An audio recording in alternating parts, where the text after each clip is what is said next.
ବର୍ଷାରେ ଓଦା ହେଇକି କୁଆଡ଼େ ଆଜି ଆମେ ଯାଉଥିଲୁ ଆଉ କେଉଁ ପ୍ଲାନିଂ ଆମର କ୍ୟାନସଲ୍ ହେଇଗଲା। ତ ନମସ୍କାର, ଜୟ ଜଗନ୍ନାଥ। ମୋର ଆଉ ଗୋଟେ ନୂଆ ଭିଡ଼ିଓକୁ ଆପଣଙ୍କୁ ସ୍ୱାଗତ କରୁଛି।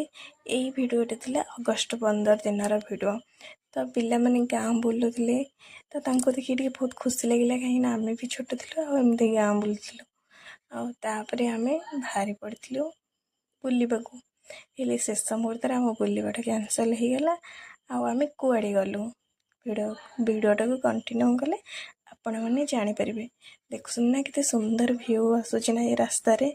ଆଉ ଆଜି ଆପଣଙ୍କୁ ମୁଁ କହିବାକୁ ଚାହୁଁଛି, ଆମେ ଏତେ ଟ୍ରେନ୍ ଦେଖିଛୁ, ମୋ ଲାଇଫ୍ରେ ଫାର୍ଷ୍ଟ ଟାଇମ୍ ପାଇଁ ମୁଁ ବୋଧେ କୁଆଡ଼େ ଗୋଟେ ଯାଉଛି ଆଉ ସେ ପୁଣି ଏତେ ଟ୍ରେନ୍ ଦେଖୁଛି।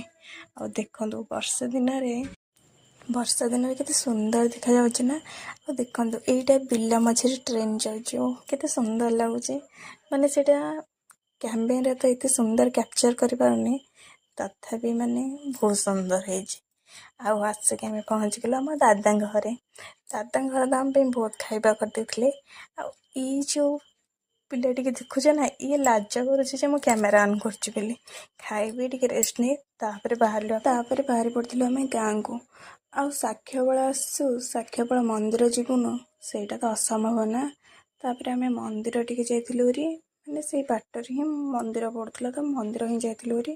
ମନ୍ଦିର ଭିତରେ ଭିଡ଼ିଓ ହଙ୍କା କରିବା କି ଠାକୁରଙ୍କର ଫଟୋ ଉଠେଇବା ସେସବୁ କିଛି ନାହିଁ। ତ ଚାରିପଟ ଟିକେ ବୁଲିକି ଭିଡ଼ିଓ କରିଦେଇଥିଲି।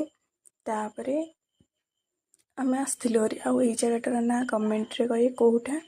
ଆଉ ହଁ, ଆମର ପୁରୀ ଯିବା ହିଁ କ୍ୟାନସଲ୍ ହେଇଯାଇଥିଲା।